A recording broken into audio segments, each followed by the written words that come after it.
Okay.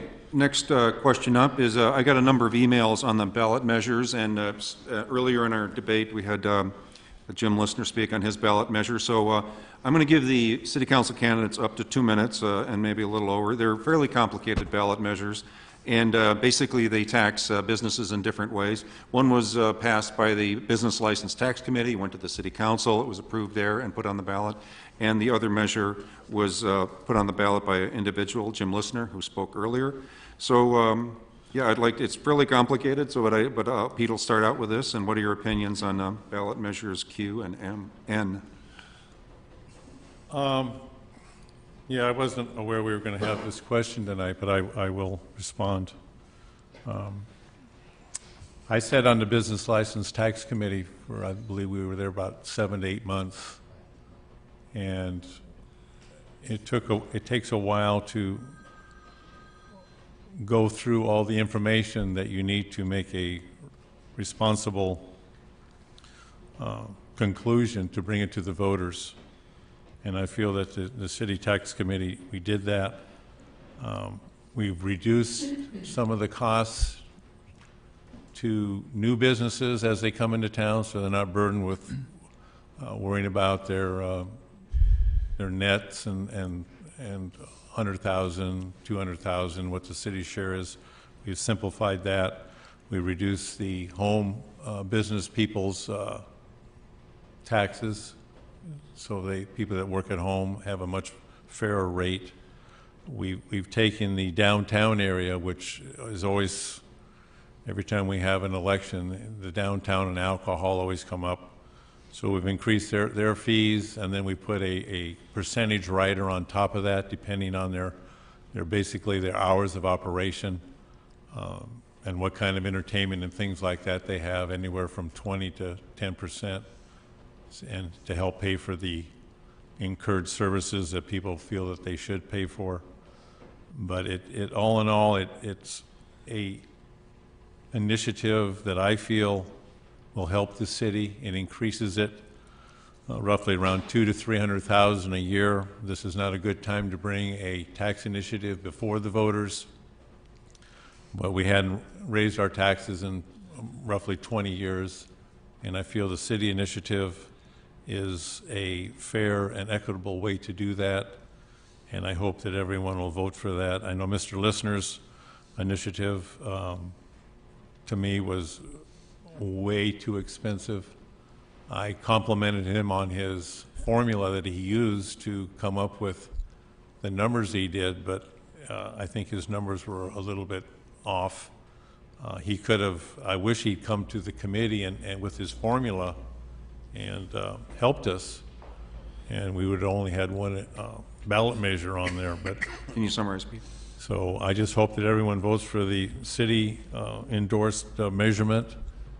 And it's not perfect, nor is any ballot measure perfect, but I feel that this is a fair and equitable way to re-stimulate the local businesses and hopefully attract businesses to the city of Hermosa Beach. So thank you. Thanks, Pete. Haney? I was not on the Business License Tax Committee, obviously, so Councilman Tucker has an advantage over me there, but I think for the most part I agree with what he just stated. I think the Business License Tax Committee had several meetings that they evaluated this issue. And it's my understanding just from news reports that the final measure was actually a last-minute, 11th hour type recommendation that was given. So ideally, I would have liked to have that being evaluated more thoroughly and have the various stakeholders provide their input and have a more reasoned approach put together rather than a last-minute, 11th hour approach. But given the circumstance that we're in and the fact that it's up to be voted on, I agree with Councilman Tucker that I think Measure N is the appropriate measure to vote for rather than Measure Q. Back to Measure Q briefly, it has been withdrawn by its sponsor, so I don't know that we need to address and talk about it all that much, but I'll just mention briefly that as a concept, the concept behind Measure Q is a relatively valid concept, to have the burdens that are placed on the city staff and the city budget to be basically paid for by the businesses that are creating that burden.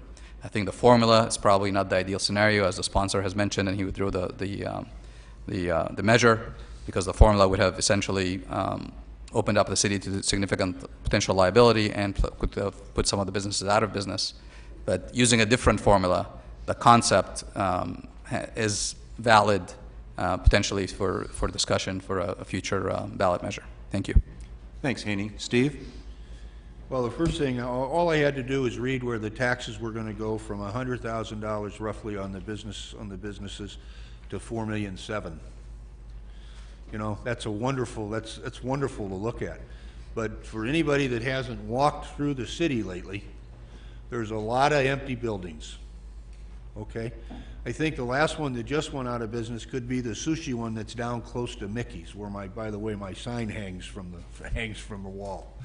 Okay? This is not the time to try to raise another $4.7 million from the businesses. There again, I think that we could be more creative in the way we try to raise revenues. Let's try to figure out how to get that money from people that come into our city, stay a day or two, and leave. Okay? Let's don't try to bleed it from the businesses and the residents in the city. That's where I'm coming from, and those are the kind of measures that I would work on if you choose to elect me to the city council. Okay? I would support the city council's measure and vote for measure N. Thank you very much. Thanks, Steve. Michael? Thank you, Al. I as well support Measure N. I'll make just a couple quick comments on it, because I think there's been several points made that are smart about the measure.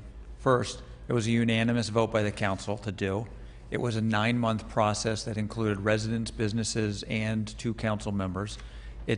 What I like about it is it has modernized and simplified our tax form for business licenses. It's basically one page. Most people actually saw their taxes either stay the same or decrease. For instance, if you're a new business owner, your business license is waived for a year. If you're a stay-at-home or a work-from-home person, self-employed, we've lowered your rate. In some other cases, we've increased for mostly the nightlife establishments. We've doubled or tripled their rate depending on where they're located in town. I'm a strong supporter of Measure N. I think it's a 23, 24-year-old tax measure that needed to be modernized. I oppose O. Excuse me, I oppose O. Q. Measure Q. Okay, apologize. I oppose Q. Thank you. I knew something was off. I oppose. It's your alphabets. It's my alphabet. Somebody needs. Yeah, thank you, Steve. My alphabet's off, but the measure's right. Oppose Q. I'll give just one example. A restaurant like Cantina Real probably pays us somewhere between $500 and $2,000 in their business license right now.